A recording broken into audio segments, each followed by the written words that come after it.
1 de Pedro, capítulo 1, a partir do versículo 1 até o versículo 16, diz assim a palavra de Deus. Pedro, apóstolo de Jesus Cristo, aos eleitos que são forasteiros da diáspora, no Ponto, na Galácia, na Capadócia, na Ásia e na Bitínia, eleitos segundo a presciência de Deus Pai, em santificação do Espírito, para a obediência e a aspersão do sangue de Jesus Cristo. Que a graça e a paz lhes sejam multiplicadas. Bendito seja o Deus e Pai de nosso Senhor Jesus Cristo, que, segundo a sua grande misericórdia, nos regenerou para uma viva esperança, mediante a ressurreição de Jesus Cristo dentre os mortos, para uma herança que não pode ser destruída, que não fica manchada, que não murcha e que está reservada nos céus para vocês, que são guardados pelo poder de Deus, mediante a fé, para a salvação preparada para ser revelada no último tempo. Nisso vocês exultam, embora no presente, por breve tempo, se necessário, sejam contristados por várias provações, para que, uma vez confirmado o valor da fé que vocês têm, muito mais preciosa do que o ouro perecível, mesmo apurado pelo fogo, resulte em louvor, glória e honra na revelação de Jesus Cristo. Mesmo sem tê-lo visto, vocês o amam. Mesmo não o vendo agora, mas crendo nele, exultam com uma alegria indescritível e cheia de glória, obtendo o alvo dessa fé, a salvação da alma. Foi a respeito desta salvação que os profetas indagaram e investigaram. Eles profetizaram a respeito da graça destinada a vocês, investigando qual ocasião ou quais as circunstâncias oportunas que eram indicadas pelo Espírito de Cristo, que nele estava, ao predizer os sofrimentos que Cristo teria de suportar e as glórias que viriam depois desses sofrimentos. A eles foi revelado que, não para si mesmo, mas para vocês, ministravam as coisas que agora foram anunciadas a vocês, por aqueles que, pelo Espírito Santo enviado do céu, lhe pregaram o Evangelho, coisas essas que anjos desejam contemplar. Por isso, preparando o seu entendimento, sejam sóbrios e esperem inteiramente na graça que lhe está sendo trazida na revelação de Jesus Cristo. Como filhos obedientes, não vivam conforme as paixões que vocês tinham anteriormente, quando ainda estavam na ignorância. Pelo contrário, assim como é santo aquele que os chamou, sejam santos vocês também, em tudo o que fizerem. Leia comigo em voz alta o verso 16. Porque está escrito, sejam santos, porque eu sou santo. Oremos. Pai amado e bendito, te agradecemos, te louvamos pela tua presença, por podermos louvar e adorar ao Senhor, pelo culto, pela palavra, pelas orações. Senhor, visita aqueles que estão enfermos, que estão passando necessidade, como oramos há pouco, e abençoa-nos agora, Senhor. Que o teu Espírito Santo fale poderosamente aos nossos corações e gere em nós uma alegria, uma exultação em Cristo, pela herança que temos no Senhor. Em nome de Jesus. Amém. Os irmãos podem sentar. Irmãos, como vocês reagiriam se você recebesse uma ligação de alguém falando que você tem uma grande herança para receber, um valor expressivo que você sequer tinha ideia que existia? Imagina se alguém liga para você e fala, olha, estou entrando em contato para te informar que houve falecimento de um parente e você vai receber um valor muito expressivo, um imóvel ou um valor retido em uma conta bancária, e agora foi determinado pela justiça que esse valor chegará às suas mãos. Se alguém ligasse para mim, falando dessa forma, eu não sei qual seria a sua reação. Eu provavelmente ia desligar o telefone achando que era trote. Ou que era golpe, que o cara ia me pedir para passar meus dados, alguma coisa, ia fazer alguma coisa para não me dar dinheiro, mas me tirar dinheiro. A gente tem que estar alerta que há muitos golpistas, muitos estelionatários, eu falava sobre isso de forma breve de manhã, mas digamos que fosse verdade e a pessoa te achasse e te localizasse e você soubesse que de fato você tinha direito a uma herança vultuosa, um valor significativo para você receber, ou um imóvel que você receberia. Certamente, quando você descobrisse que era verdade, a não ser que você, diferente de mim e da maioria dos mortais, esteja muito bem com a sua vida financeira, tipo, assim, não, eu fiquei feliz, mas eu vou dar toda a oferta para a igreja, eu vou ajudar os orfanatos, que eu não estou precisando de dinheiro. Se é o seu caso, Que bom, Deus continue abençoando a sua vida, mas não é o meu. Eu ficaria feliz, né, Marcília?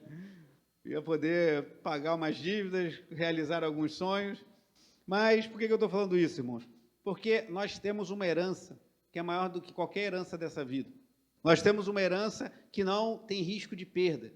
Porque, por exemplo, se você recebe um dinheiro, você tem uma herança lá, um valor alto, você vai ganhar 200 mil reais. Para mim, seria um valor muito alto. Então, você corre o risco de botar esse dinheiro no banco e acontecer alguma coisa. No nosso país já teve planos de governos passados que confiscaram o dinheiro das pessoas, confiscaram poupança. O dinheiro passa, o dinheiro perece, mas a palavra de Deus nos diz que há uma herança para nós que não perecerá. Há uma herança garantida, que banco nenhum desse mundo pode garantir, que nenhum seguro ou resseguro, como existe esse termo, né, do resseguro, você tem um seguro e tem um resseguro, se a seguradora tiver algum problema, pode garantir. Há uma herança, é sobre isso que o apóstolo Pedro fala logo no início da sua carta. Eu falava de manhã que a segunda epístola de Pedro está tratando do problema dos falsos ensinos, das heresias. Ele está vacinando, por assim dizer, é um termo meio polêmico em nossos dias, mas está vacinando aquela igreja contra falsos ensinos, para estarem preparados para reagirem a falsos mestres que estavam tentando destruir a igreja com heresias destruidoras, como vimos pela manhã. Segunda de Pedro e Judas tratam sobre isso. Agora, a primeira de Pedro, o tema do apóstolo Pedro, inspirado pelo Espírito Santo, é outro. Ele fala dos cristãos resistirem em meio ao sofrimento. Ele está falando para cristãos, como lemos no início, que estão na diáspora, ou seja, estavam espalhados pelo Império Romano, estavam sofrendo pela sua fé em Cristo. Então, para esses sofredores, para esses que para servir a Cristo pagavam um preço muito alto, e nós às vezes não temos ideia, Pedro traz uma palavra nessa linda carta, sua primeira epístola, e é sobre isso que nós vamos meditar, só na introdução aqui, no capítulo 1, no trecho que lemos. Eu queria chamar a atenção para 3 aspectos desse texto. Primeiro, a herança garantida. Como falei há pouco, nós não precisamos receber uma ligação, não precisamos receber um telegrama, uma carta de um banco, ou não precisamos ir até uma agência bancária para sabermos que há uma herança maior do que qualquer dessa terra para ser recebida por nós. E é sobre isso que o primeiro ponto eu quero falar. Depois, sobre uma alegria garantida. Pedro também fala que nós devemos ter uma alegria que nada nem ninguém nessa terra pode roubar. E depois, a resposta que devemos ter a herança e essa alegria garantidas a nós, que é uma vida de santidade. Então, primeiro ponto, a herança garantida, versículos 3 a 5, olha o que Pedro diz: bendito seja o Deus e Pai de nosso Senhor Jesus Cristo, que, segundo a sua grande misericórdia, nos regenerou para uma viva esperança, mediante a ressurreição de Jesus Cristo dentre os mortos. Só esse versículo aqui, irmãos, daria uma pregação inteira, pois, em poucas palavras, o apóstolo Pedro, que caminhou com Jesus por 3 anos, que negou Jesus e depois reconheceu o seu erro e foi restaurado por Cristo, o apóstolo Pedro, nesse pequeno versículo, ele fala coisas muito preciosas, pois ele louva a Deus, Deus e Pai de nosso Senhor Jesus Cristo, fala que nós fomos regenerados pela misericórdia de Deus, regenerado é que nós fomos recriados, o nosso coração é como se tivesse sido, como está na ilustração lá de Jeremias, tirado um coração de pedra e colocado um coração de carne. Nós nascemos de novo, como Jesus disse a Nicodemos, necessário é nascer de novo. Então, Pedro fala, essa regeneração para uma viva esperança é fruto da misericórdia de Deus. Irmãos, nós não podemos salvar a nós mesmos. Essa é a religião natural. Nós achamos que temos condições de salvar a nós mesmos, mas o que a Bíblia nos mostra é que nós fomos salvos pela misericórdia de Deus. Deus, na sua graça, nos alcançou. Isso deve trazer paz ao nosso coração, a gente saber que a gente não pode fazer nada para ser salvo, mas também não podemos fazer nada para sairmos debaixo da guarda, da proteção e do alcance do nosso Salvador. Deus nos alcançou por sua misericórdia, Deus nos visitou com seu poder, e quando a gente entende essa salvação pela graça, irmãos, isso deve trazer paz ao nosso coração, porque senão a gente fica sempre preocupado, será que eu já fiz o suficiente para ser salvo? Já viu pessoas que se preocupam, talvez você já teve essa preocupação, será que eu já bati a meta? Será que eu bati a cota suficiente para ser salvo? E quando a gente entende, não, Deus nos regenera e nos salva por sua graça, seu favor imerecido, e sua misericórdia, ou seja, Deus não nos dá o que merecemos. O que é a misericórdia? Deus não nos dá o que merecemos, a condenação. O que é a graça? Ele nos dá o que não merecemos. Então, na misericórdia, Ele não nos dá o que merecemos, a condenação, e na graça, Ele nos dá o que não merecemos, a salvação em Cristo Jesus, e tudo procede dEle, pois Pedro aqui louva a Deus e fala que Ele, segundo a sua grande misericórdia, nos regenerou para uma viva esperança. E como Ele fez isso? Mediante a ressurreição de Jesus Cristo dentre os mortos. Então, pela ressurreição do Senhor, pela sua vida, por Ele ter vencido a morte, nós hoje podemos desfrutar da salvação em Cristo nosso Senhor. E Ele fala no versículo 4, da herança, para uma herança que não pode ser destruída, que não fica manchada, que não murcha e que está reservada nos céus para vocês. É dessa herança, irmãos, que eu falava há pouco. Quero procurar aqui uma outra versão que eu tenho. Alguém está com uma versão diferente da nossa aí? Que não seja a NA? Que tem uma palavrinha que talvez você já tenha ouvido. Alguém está com a ARA ou com ao meio da revista? Hã? É ver se está aí tá diferente esse versículo 4?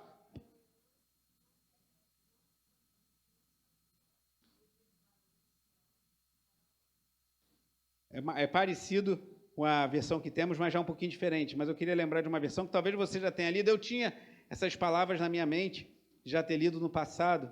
Eu vou achar aqui na minha... Se o celular permitir.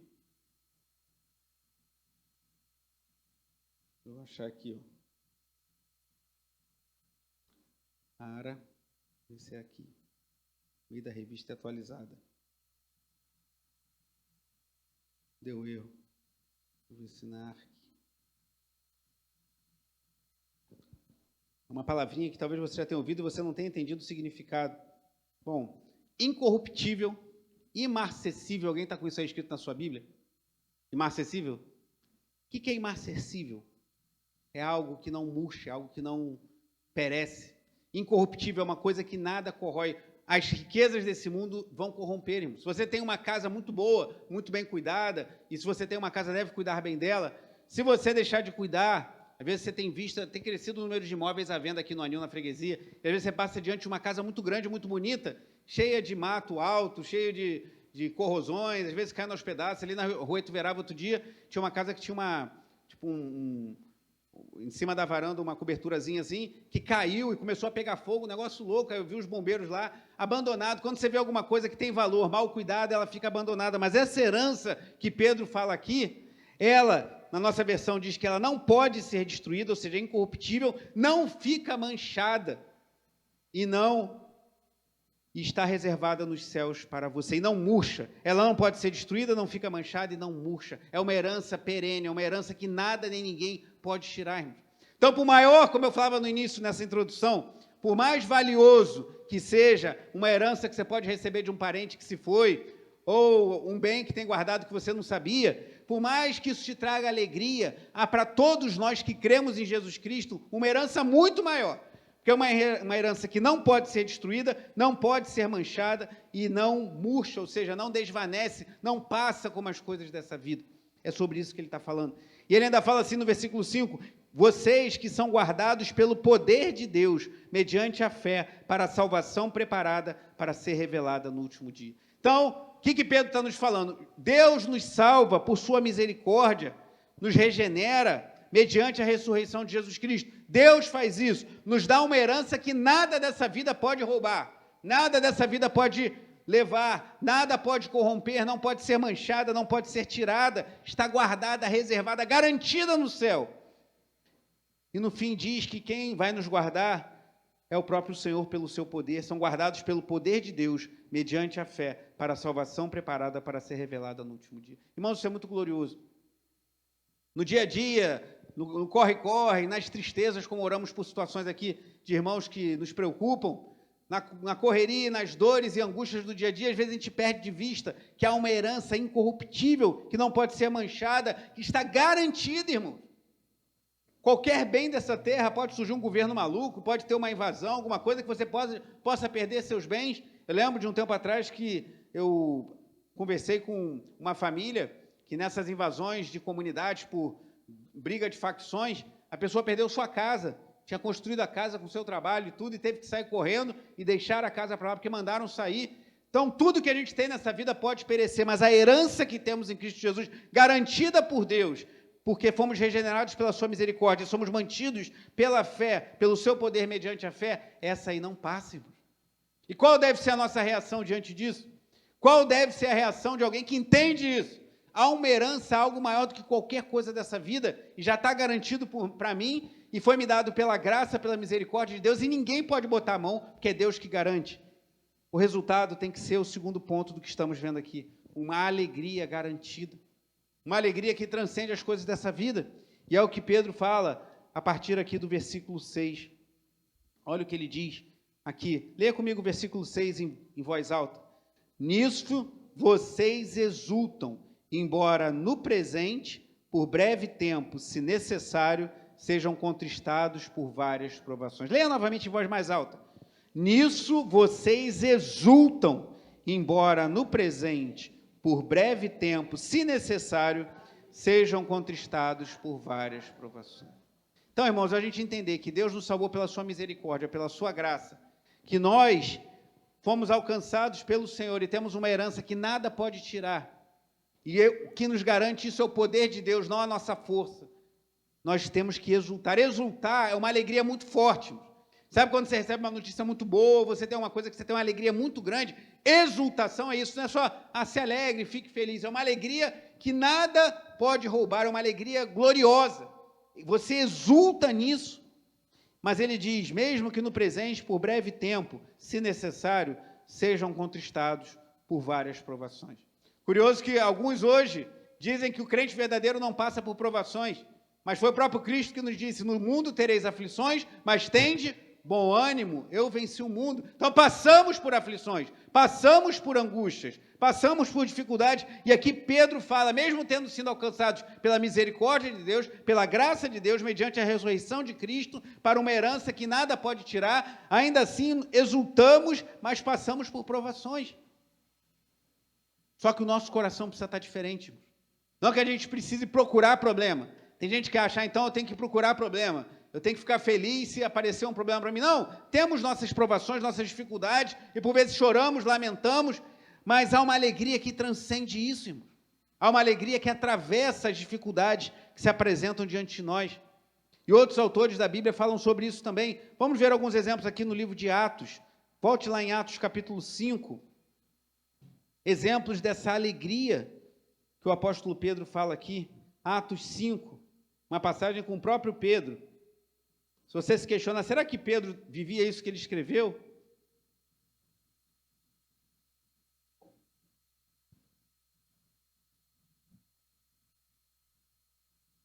Atos capítulo 5, os apóstolos são perseguidos, são presos, e aqui em Atos 5, a partir do versículo 40, olha o que diz assim, Atos 5, 40. Então chamaram os apóstolos e os o quê? Açoitaram. O açoite era pesado, irmãos, eles batiam para valer mesmo. Então chamaram os apóstolos e os o quê? Açoitaram. E ordenando-lhes que não falassem no nome de Jesus hoje. Então eles apanharam, receberam uma ordem de que não pregassem o evangelho, embora Jesus tinha mandado eles pregarem. E olha o que diz o versículo 41, leia comigo em voz alta. E eles...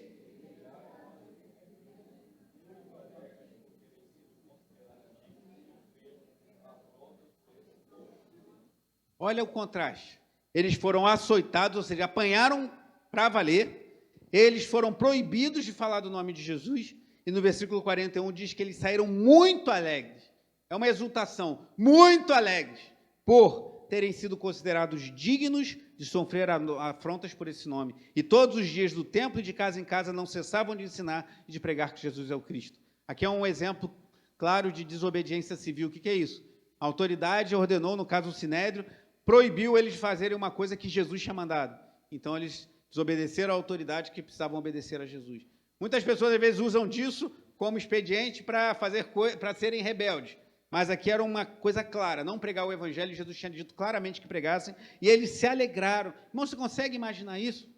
Eu acho que isso é tão estranho para a igreja atual, que vivemos em tempos de tanta teologia da prosperidade, tanto triunfalismo, que as pessoas falam que o crente só se alegra quando ele consegue a bênção que ele tem. É difícil cantar uma música como a que cantamos há pouco, eu não preciso de um milagre para te entregar meu coração, não preciso de uma bênção para te render a adoração, mais ou menos assim. É difícil isso, porque nós devemos orar e buscar que Deus nos abençoe, não há problema nisso, mas as pessoas só condicionam a alegria se receberem aquilo que desejam. Mas o que vemos aqui é que eles estavam literalmente apanhando, eles estavam sofrendo por causa do nome de Jesus, e diz a palavra que eles ficaram muito alegres. É isso que Pedro está dizendo. É algo que está um pouco fora do padrão de muitos cristãos nominais hoje em dia, que acham que vai na igreja só para conseguir que Deus faça as suas vontades. Outro exemplo aqui em Atos, já no capítulo 16.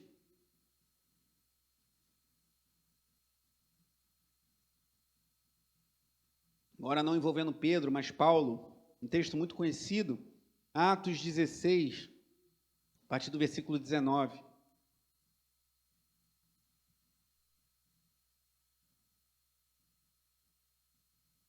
Diz assim: quando os donos da jovem viram que havia desfeito a esperança do lucro, agarraram Paulo e Silas e o arrastaram para a praça. Então, a primeira coisa que eles sofreram foram agarrados e arrastados, porque, em nome de Jesus Cristo, eles libertaram uma jovem que era possessa de espírito imundo. Então, eles oraram, o espírito imundo saiu daquela jovem, como está logo anterior, no versículos anteriores, e aí eles são agarrados e arrastados para a praça, à presença das autoridades. Verso 20. E levando-os aos magistrados, disseram: estes homens, sendo judeus, perturbam a nossa cidade, propagando costumes que não podemos aceitar, nem praticar, porque somos romanos.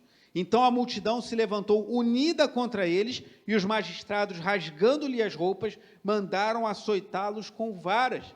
E depois de lhe darem muitos açoites, preste atenção, rasgaram as suas roupas e lhe deram muitos açoites. Os lançaram na prisão, ordenando ao carcereiro que os guardasse com toda a segurança.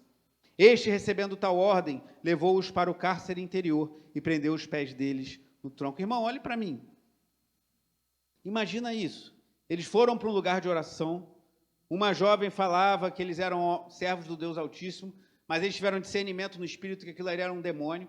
Eles oraram, aquela jovem foi liberta do espírito imundo. E o que acontece depois? Eles são arrastados, são julgados, suas roupas são rasgadas, eles são açoitados, ou seja, apanharam muito, e são presos, amarrados com o pé no tronco. O que você faria, o que eu faria, se isso acontecesse comigo? Se eu tivesse feito bem a uma pessoa, orado, e Jesus libertado um possesso de um espírito maligno, uma mulher possuída por demônios, aquela mulher é liberta, e aí você é preso, você é arrastado, você tem suas roupas rasgadas, você tem suas costas talvez dilaceradas pelos flagelos dos açoites, e você tem o teu pé preso, suas mãos amarradas num tronco. Eu não sei o que você faria. E, na verdade, não sei nem o que eu faria. Mas eu sei o que Paulo e Silas fizeram. Olha o versículo 25 que diz: por volta da meia-noite, Paulo e Silas oravam e cantavam louvores a Deus. E os demais companheiros de prisão os escutavam. Irmãos, cantar louvores no ar-condicionado, ouvindo uma boa música, uma banda, temos nossas limitações, mas tem feito o melhor possível para apresentar, para ajudar a igreja a se conduzir. É muito bom, irmãos. Mas será que cantaríamos louvores nessas condições? Com os pés presos num tronco, com as costas laceradas de dor, tendo sofrido porque libertou uma jovem endemoniada.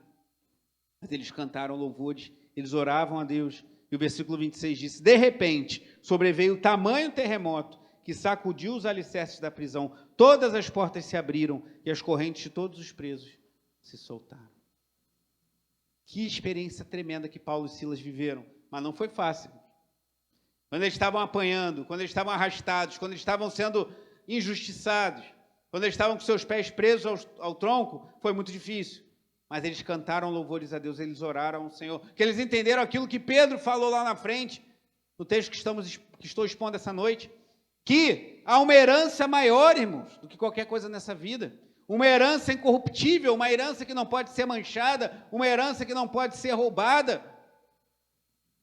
Isso dá uma alegria que quem está fora não entende. Mas como é que essa pessoa, passando tanto problema, pode ter tanta alegria? Como é que essa pessoa passa por tanta dificuldade e exulta em Deus e canta louvores com alegria? É isso que acontece quando nós abrimos nosso coração para o Senhor, irmão. Mais um exemplo agora em Hebreus, antes de voltarmos a Pedro. Hebreus capítulo 10. Epístola aos Hebreus, falamos recentemente na escola dominical, falei sobre Hebreus 10, um pouquinho antes de Pedro. Hebreus 10, a partir do versículo 35.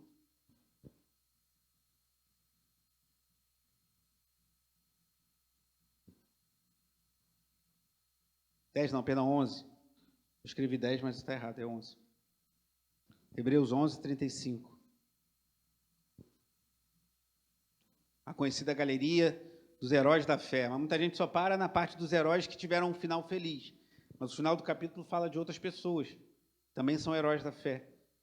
Hebreus 11, 35. Mulheres receberam pela ressurreição seus mortos. Alguns foram torturados, não aceitando o seu resgate, para obterem superior ressurreição. Alguém que de alguma forma podia ser libertado de uma tortura e talvez da morte, mas preferiram isso para talvez não negar a Cristo.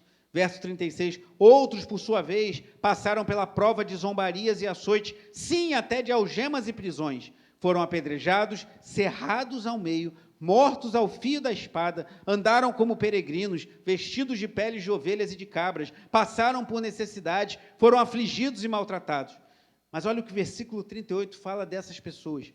O mundo não era digno deles. Leia novamente o início do versículo 38 comigo. O mundo não era digno deles. Mais uma vez. O mundo não era digno deles. O mundo não era digno dessas pessoas que souberam o que é sofrer pelo Evangelho e ainda assim guardaram a sua alegria, pois sabiam que havia uma herança maior. E aí, para concluir essa nossa breve apanhado de alguns versículos que falam da perseverança em meio ao sofrimento, Tiago, capítulo 1, logo depois de Hebreus e antes de 1 de Pedro. Tiago 1, que lemos recentemente no nosso plano de leitura. Tiago 1, versículos 2 a 4. Diz assim: meus irmãos, tendo por motivo de grande alegria o fato de passarem por várias provações, sabendo que a provação da fé que vocês têm produz perseverança. Ora, a perseverança deve ter ação completa, para que vocês sejam perfeitos e íntegros, sem que lhes falte nada. Irmãos, eu confesso, isso aqui para mim é uma meta. Ainda está naquilo que eu desejo fazer, porque é difícil. Em meio às provações, Tiago fala, tenham por motivo de grande alegria o fato de passarem por várias provações. O que acontece muitas vezes conosco, qualquer provaçãozinha, qualquer dificuldade pequena, a gente já fica triste, fica desesperado, já não consegue mais resolver nada, e Paulo está falando, tem motivo de grande alegria, Tiago falando aqui. Precisamos ser mais firmes no Senhor, irmãos. Somos uma geração muito frágil. Os crentes da antiga, a gente ouve algumas histórias, eles eram mais fortes. Nossa geração é muito fraca. Qualquer coisinha a pessoa fica melindrada, fica chateada. Como eu disse uma vez numa pregação, há muito tempo lá na freguesia, né? Uma geração muito cheia de mimimi. Muito cheia de, não me toca. O irmão não me olhou na igreja, então não vou para a igreja mais. O pastor não ligou para mim. O pastor não mandou uma mensagem, ou mandou uma mensagem e não respondeu. Inclusive, se você mandou uma mensagem e não respondi, faz um favor, manda uma outra assim, pastor, não esquece de mim, porque meu WhatsApp às vezes bomba de uma maneira que eu não consigo responder ninguém. Não fique chateado comigo. Mas tem gente que é muito mimizenta, muito, que não sei o quê. Eu imagino um desse apanhando, sendo preso num tronco na prisão. Ou então, ouvindo isso aqui de Tiago, você tem que ter motivo de alegria em estar sofrendo.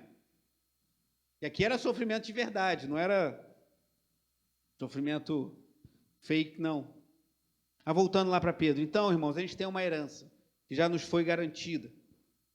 A gente é chamado a ter alegria em meio às tribulações. Voltando lá, 1 de Pedro, capítulo 1. Ele diz lá no versículo 6, eu vou ler novamente. Nisso vocês exultam, ou seja, tem uma alegria muito grande. Embora no presente, por breve tempo, se necessário, sejam contristados por várias provações.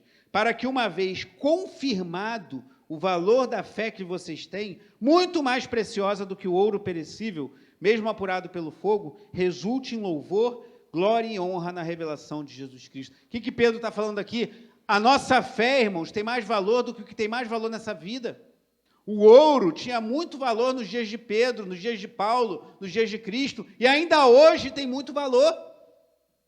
Olha que coisa, passado todo esse tempo, o ouro continua sendo uma pedra muito preciosa, um metal, sei lá, muito precioso. Mas ele fala que a fé que é confirmada ao nós atravessarmos as provações com alegria e confiança no Senhor, essa fé tem mais valor do que o ouro apurado pelo fogo. E ela resulta em louvor, glória e honra na revelação de Jesus Cristo. Como é glorioso, irmãos, quando você vê um crente firme, está passando por dificuldade, mas não arreda o pé de estar na presença do Senhor. Mais uma vez, como vimos ontem no jejum, que foi uma bênção, foi um desafio, irmãos, porque faltou luz no início, estávamos sem luz e ficamos naquela dúvida, os irmãos foram chegando, eu falei, vamos, que aqui o povo gosta de orar, então não tem chuva, não tem dificuldade, o povo veio, foi uma bênção, fizemos o louvor sem luz e depois a luz voltou. O irmão Ximenes trouxe uma palavra muito abençoadora sobre o conflito entre carne e espírito, que vemos lá em Gálatas capítulo 5, e trouxe ilustrações muito boas, que ele, como sempre, tem, ilustrações muito interessantes, e a gente estava aqui louvando ao Senhor e ouvindo testemunhos e orando, como isso é bom, irmão. Priorize estar junto com o povo de Deus, priorize a oração. Muitos hoje estão fracos e estão buscando, não quero dizer que a psicologia, tem gente que está muito mais interessada em psicanálise, que é um negócio freudiano, que é complicada a origem, mais do que no Evangelho. Estou falando que isso não possa ter nenhum proveito, mas, meu irmão, você tem colocado o nariz na Bíblia, tem lido, tem orado, tem jejuado. A pessoa não ora, a pessoa não lê a Bíblia, a pessoa não está na comunhão da igreja, a pessoa não louva ao Senhor como Paulo e Silas na prisão e acha que um psicólogo vai resolver. Não vai resolver. No máximo vai te ajudar a ligar alguns pontos. E dependendo da índole do profissional, pode até ficar te cozinhando para ficar ganhando teu dinheiro, sabendo que não vai mudar em nada. O que nós precisamos para ter a alegria que vem do Espírito Santo é das disciplinas espirituais, é da oração, é da palavra, é do jejum, é de dobrar o joelho, é de estar na comunhão, irmão. É triste às vezes ouvir, como já ouvi algumas vezes, pessoas falam, estou fazendo terapia há não sei quantos anos e parece que não adianta nada. Não estou dizendo que não sirva para nada. Tem situações que eu peço que ajuda a ajustar uns ponteiros. Mas o crente ele tem que buscar a oração, ele tem que buscar a palavra, ele tem que buscar estar na presença do Senhor, irmãos. E é isso que nos fortalece em meio às lutas. É isso que nos dá vigor, que nos dá alegria. E tem muita gente buscando fechar o buraco que há na sua alma, usando a carroça dos filisteus, como o povo lá levando Não vai funcionar. Nós temos que nos encher das coisas do alto, irmãos. E aí vamos experimentar essa alegria que Pedro fala, e a nossa fé será honrada. E olha que bonito o versículo 8, é muito bonito, e até tem a ver com essa música que cantamos no nosso momento de ofertório. Diz assim, mesmo sem tê-lo visto, vocês o amam, mesmo não o vendo agora, mas crendo nele, exultam com uma alegria indescritível e cheia de glória, obtendo o alvo dessa fé, a salvação da nossa alma.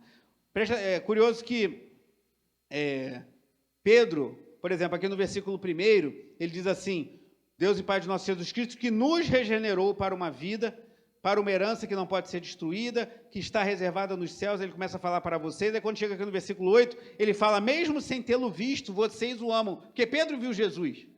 Pedro teve uma experiência que nós não tivemos, ele viu Jesus antes da sua crucificação, ele viu Jesus preso, e ele viu Jesus ressurreto. Nós não vimos Jesus dessa forma que Pedro viu, mas ele fala, mesmo a gente sem ter visto, a gente o ama, e mesmo não vendo agora, mas crendo nele, nós podemos exultar com uma alegria indescritível e cheia de glória, irmãos, obtendo o alvo dessa fé, a salvação da alma. Irmãos, mais importante de qualquer coisa nessa vida é que nós fomos salvos. Jesus Cristo morreu na cruz, esse é o Evangelho. O maior problema que temos não é pagar a conta de luz, embora tenhamos que trabalhar para pagar, não é ter a casa própria, não é a troca de carro, não é resolver nossos problemas financeiros, emocionais, conjugais. O maior problema que tínhamos é que estávamos separados de Deus e estávamos caminhando para o inferno para sermos condenados, mas Deus em Cristo nos reconciliou com Ele mesmo. Deus nos salvou, e esse é o alvo da nossa fé, a salvação da nossa alma. Há quanto tempo não agradecemos de joelhos, com lágrimas nos olhos, pela salvação? Há quanto tempo, alguém falava isso, acho que ontem no jejum, ou hoje de manhã, eu já não me lembro mais, no culto, que muitas das nossas orações são só petições. Há quanto tempo nós não dobramos os joelhos e agradecemos, Senhor, obrigado por me ter salvo, obrigado por eu ter uma herança que nada nessa vida pode levar, uma herança incorruptível, uma herança imarcessível, uma herança que nada pode levar, nada pode roubar, e eu ter a garantia que estarei com o Senhor pelo teu poder e não pelas minhas forças. Isso dá alegria, irmãos. Uma alegria verdadeira, uma alegria que esse mundo não rouba. E aí, para concluir, o terceiro e último ponto. Primeiro, é a herança que nos é garantida. Deus garante. Nada nessa vida pode garantir como o Senhor garante, Ele garante. A alegria é garantida, uma alegria que somente aqueles que têm experiência com o Senhor, que amam a palavra de Deus, podem sentir mesmo em meio às tribulações. E a santidade como resposta. Então, como vou viver à luz dessa grande salvação que me alcançou? Como vou viver à luz diante de um Deus que me salvou, que me amou, que me regenerou pela sua graça e misericórdia, que me dá poder para viver na tua presença? Como eu vou viver diante dessa alegria que nos é dada gratuitamente no amado? E a partir do versículo 13, nós encontramos essa resposta. Por isso, preparando o seu entendimento, sejam sóbrios e esperem inteiramente na graça que lhe está sendo trazida na revelação de Jesus Cristo. Como filhos obedientes, não vivam conforme as paixões que vocês tinham anteriormente, quando ainda estavam na ignorância. Pelo contrário, assim como é santo aquele que o chamou, sejam santos vocês também em tudo que fizerem, porque está escrito: sejam santos, porque eu sou santo. Uma citação lá de Levítico, um livro que também estudamos recentemente em nossa escola bíblica dominical. Então, nós não buscamos a santidade para sermos salvos, para ganharmos pontos com Deus. Senhor, eu vou ser muito santo, para que o Senhor me salve. Não é assim que nós entendemos que funciona a dinâmica da salvação. Senhor, eu vou ser uma pessoa muito santa, vou me esforçar muito para não fazer nada de errado, para ver se o Senhor me salva. Por mais que a gente se esforce, irmãos, nunca seria suficiente. Nós somos salvos, como Pedro fala logo no início do capítulo que vimos aqui. Nós somos salvos pela graça do Senhor. Nós somos salvos pela sua misericórdia. Não há nada que pudéssemos fazer para nos salvar, mas Deus em Cristo nos salva por graça, por misericórdia. E Ele nos promete uma herança, Ele nos adota e temos uma herança que nada dessa vida pode se comparar, irmão. E aí você vê, às vezes, uma pessoa rica, uma pessoa abastada, uma pessoa que é respeitada, uma autoridade na nossa sociedade que não tem Cristo. E às vezes você vê uma pessoa simples, numa profissão simples, fazendo algo que aos olhos dos homens não tem muito valor, com pouco dinheiro, mas com uma alegria verdadeira, e aquele homem rico, ou aquela mulher poderosa, que tem tudo aos olhos desse mundo, não tem alegria, porque a alegria que a gente tem depende do que temos nessa vida, irmão. E como vamos viver à luz disso? Não sendo santos para sermos salvos, que nunca seríamos santos o suficiente, mas uma vez que somos salvos, somos chamados a viver uma vida diferente. Não, como lemos no versículo 14, de acordo com as paixões que tínhamos anteriormente, mas ao contrário, vivendo em santidade. O último texto vai lá em Efésios capítulo 2.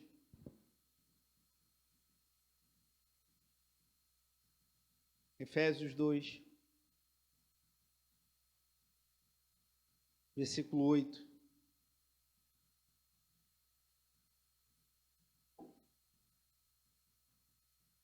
Efésios 2, 8 a 10. Aqui não Pedro, mas Paulo mostra essa dinâmica de forma muito precisa. Efésios 2, 8 a 10. Diz assim: porque pela graça vocês são salvos. Graça é o quê? Favor imerecido. Pela graça vocês são salvos, ou seja, é favor. Eu não poderia comprar a minha salvação, nem pagar o direito de entrar no céu. É pela graça. Mediante a fé. Aí talvez você fale, não, mas eu tenho fé. Então sou salvo porque é pela graça, mas a fé é minha. Só que Paulo continua, e isto não vem de vocês, é dom de Deus. Então até a fé que nos habilita para a salvação é dada gratuitamente por Deus. Então a graça que nos salva é por meio da fé, que não vem da gente, mas é dada por Deus. Ele continua, versículo 9, não de obras, para que ninguém se glorie. Então ninguém vai poder chegar diante de Deus e falar assim, ó, eu fiz as obras, agora o senhor está me devendo. Ninguém pode fazer isso. Alguns acham que podem, mas ninguém pode. Então, não de obras para que ninguém se glorie. E acabou aí o versículo? Esse versículo sim, mas acaba o texto. Olha o que Paulo continua dizendo. Pois somos feitura dele, criados em Cristo Jesus, para boas obras, as quais Deus de antemão preparou para que andássemos nelas. Então, uma vez que fomos salvos pela graça, mediante a fé, que é um dom de Deus, nós vamos andar em boas obras, que Deus preparou para andarmos nelas. Não andamos nas boas obras para sermos salvos pela graça e pela fé. Mas que fomos salvos, nós devemos manifestar boas obras. Isso aí mata aquela ideia de que alguns falam, não, mas a doutrina da eleição, que fala que Deus é que nos elege em Cristo e que nós não podemos salvar a nós mesmos, ela mata a santidade.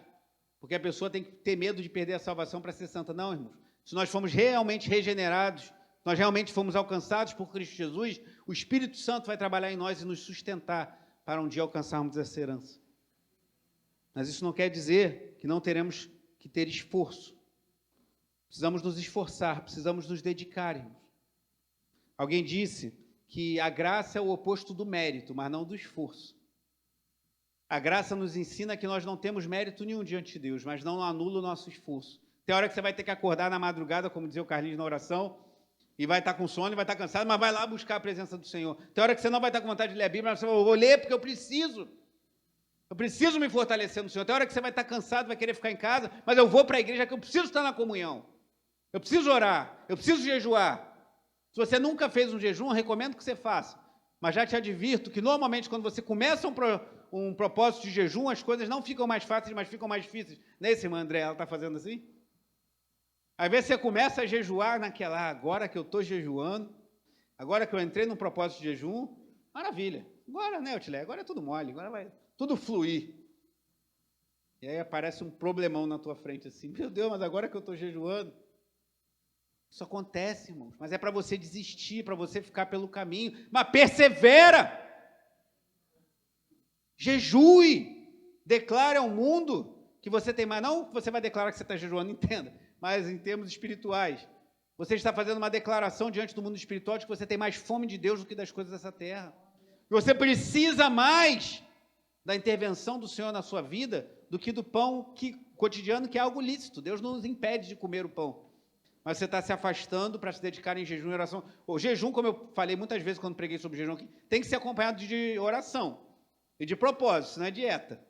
Você quer fazer dieta intermitente, você quer emagrecer, eu também quero. Aí beleza, aí você faz um jejum para emagrecer, aí você procura um nutricionista, um médico, não faça aventuras, é outra coisa. Mas jejum com fins espirituais tem que ter propósito, tem que ter oração, senão não é jejum, é dieta.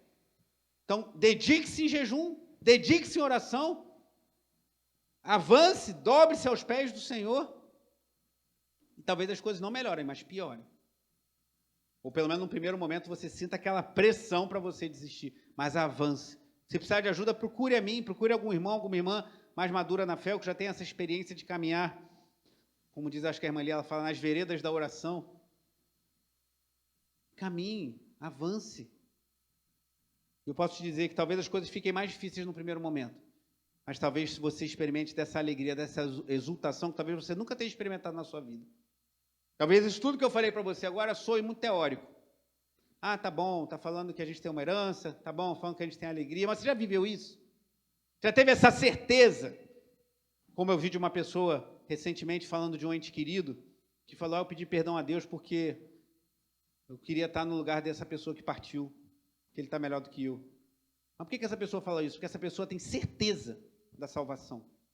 Só fala isso quem sabe que o céu é melhor do que a terra. Só fala isso quem sabe que na presença de Jesus há abundância de alegria, muito maior do que qualquer alegria terrena, irmão. Então você tem tido essa alegria, essa exultação no Senhor, ou você está tão preocupado com as coisas dessa vida, ou tão interessado em gozar os prazeres dessa vida, que não tem alegria no Senhor. E é isso que Pedro nos fala.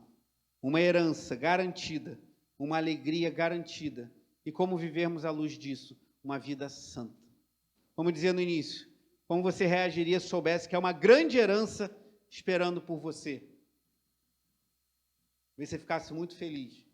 Espero que essa noite você reaja com muita alegria, sabendo que ninguém precisa te ligar, ninguém precisa mandar um telegrama, para você saber que é uma herança que nada pode roubar, nada pode tirar, e ninguém pode tirar das mãos daquele que garante, que é o Senhor do universo, que guarda a nossa herança junto com Ele, por meio de Jesus Cristo, nosso Senhor. Então, alegre-se no Senhor, meu irmão, minha irmã. Eu sei que a vida tem dificuldades, eu tenho minhas lutas, eu tenho momentos que olho para essas realidades e falo, meu Deus, eu não estou conseguindo viver isso na plenitude.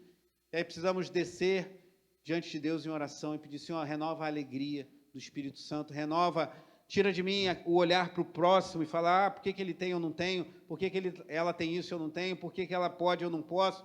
Tira-me esse olhar e olha para aquilo que eu tenho, que é mais importante, que é a herança em Cristo Jesus, e que ninguém pode tirar. Vamos orar.